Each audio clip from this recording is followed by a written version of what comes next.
Ano ang kailangan mong malaman para makaraos ng walang aberya sa pag-aalboroto ng Taal? Kailangan mong maintindihan ang alert levels.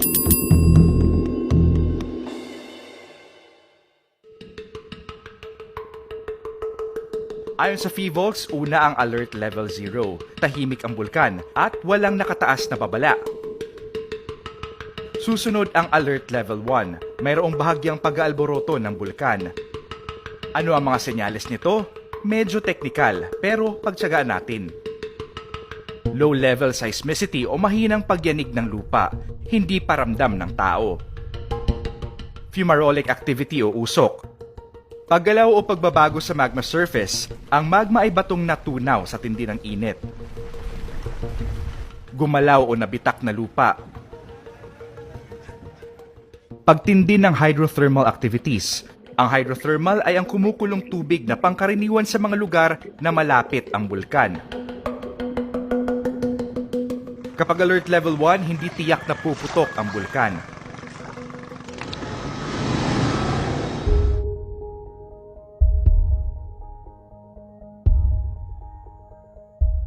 Susunod ang alert level 2, low level of volcanic unrest. Mas maligalig ang bulkan. Ang mga palatandaan, mayroong low to moderate level of seismicity, persistence of local but unfelt earthquakes, mahina o katamtamang pagyanig ng lupa, tuloy-tuloy pero hindi paramdam ng mga tao. Mga instrumento ng PHIVOLCS ang nakakadetect. Lampas na sa itinuturing na normal ng PHIVOLCS ang paggalaw o pagkabitak ng lupa. Tumataas o kaya'y umiinit ang tubig sa ilalim ng lupa, pagtindi ng pagbula o tila pagkulo ng lawa sa bunganga ng bulkan. May posibilidad na magkaroon ng magmatic intrusion o pagbulwak ng magma. Maaring mauwi sa eruption o pagsabog ng bulkan ang alert level 2. Pero maaari rin itong humupa at bumalik sa level 1.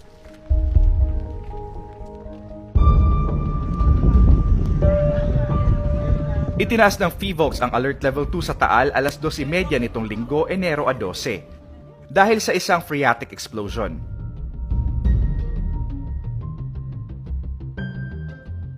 Ang phreatic explosion ay ang pagsabog ng bulkan na halos usok at abo lamang, hindi lava ang ibinubuga.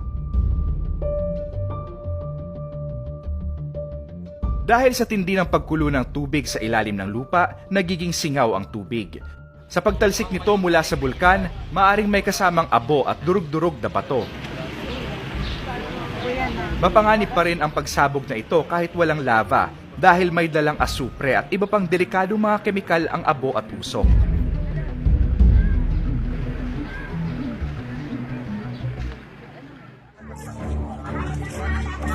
Ang susunod na antas, alert level 3. Nagpapakita ito ng magmatic unrest o matinding pagkulo ng magma. Ito ang mga senyales. Dito nagaganap ang seismic swarms o sunod-sunod na mahinahong lindol. Biglang umiinit ang temperatura, tumitindi ang pagbula o pagkulo ng lawa. Pagdighay ng radon gas ng bulkan. Pagtaas ng pH levels ng crater lake o lawa. Pag-alsa ng katawan ng bulkan at pagbibitak sa ilang bahagi ng bulkan. Itinaas ng PHIVOLCS ang alert level 3 sa Taal alas 4 nitong linggo, Enero 12. Nakaramdam din ng lindol sa Taal Volcano Island at sa mga barangay ng Agoncillo, Batangas. Nagsimula na rin ang ashfall sa timog silangan ng Taal. Sa antas na ito, inirekomenda ng PHIVOLCS ang paglikas mula sa Taal Volcano Island at mga high risk o nanganganib na barangay dahil sa mga batong ibinuga ng bulkan.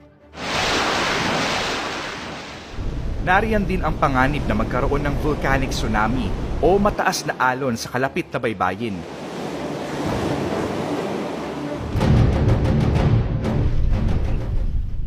Ang susunod na antas ay ang alert level 4, hazardous eruption imminent. Intense unrest o matinding pagkulo ng magma, tuloy-tuloy na seismic swarms at lindol. Sa antas na ito, maaaring sumabog ang bulkan anumang oras o sa mga susunod na araw. Itinaas ng PHIVOLCS ang alert level 4 alas 7:30 ng gabi nitong linggo, Enero 12.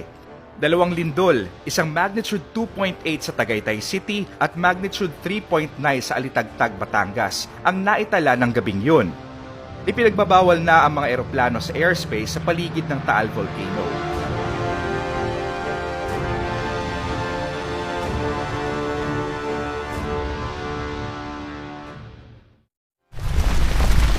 Ang huling antas na maaaring abutin ng Taal Volcano, Alert Level 5. Kapag umabot sa ganito, pumuputok na ang bulkan. Nagbubuga ng haligi ng usok at pyroclastic material ang bulkan. May fountain ng lava o may umaagos na lava. Matinding panganib ito sa komunidad na dapat ay nakalikas na noong Alert Level 3 pa lamang.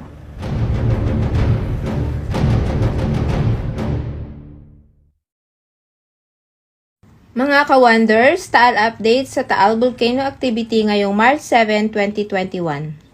Sa nakalipas na 24 oras, ang Taal Volcano Network ay nakapagtala ng 14 na volcanic earthquakes. Kabilang ang 9 na volcanic tremor na tumagal ng 2 hanggang 3 minuto at isang mahinang background tremor na nag-umpisa ng 5:50 ng hapon ng ika-6 ng Marso 2021 at tumagal ng humigit kumulang 4 na oras. Samantala, mahinang pagsingaw na may taas na 10 metro mula sa mga fumaroles o gas vents na naganap sa main crater. Huling nasukat sa lawa ng main crater ang mataas na temperatura na 71.8 degrees Celsius noong ika-4 ng Marso 2021 at acidity na may pH 1.59 noong ika-12 ng Pebrero 2021.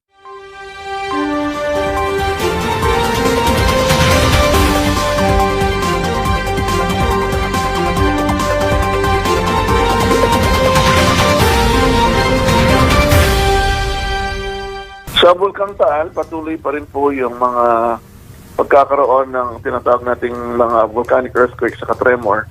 Ang kaibahan lang po ng dalawang terminolohiya, pag volcanic earthquake, maikli lang, less than 1 minute. Yung tremor, mahaba-haba po yun. Okay. Mahigit sa minuto, minsan ilang minuto, minsan umabot ng oras. No? At patuloy po ito sa Taal Volcano at ang mga tremor or volcanic earthquake sa kasalukuyan sa Taal ay sanhi po ng pagkilos ng gas at mga mainit na tubig. Ito pong gas na nakikita nating nagdudulot din ng pagpapainit ng crater lake, yung lawa dyan sa Taal. Opo. Ay tingin namin galing sa magma na nasa 4 hanggang 5 kilometro. Siya po yung umakyat at yan po ang nagpapakulo ng tubig sa kasalukuyan. At yung magpapakulo ng tubig, alam mo naman yan, delikado yan paminsan kung Opo. biglang na-pressurize yung tubig, ba? Kaya, importante na walang tao sa Volcano Island sa kasalukuyan.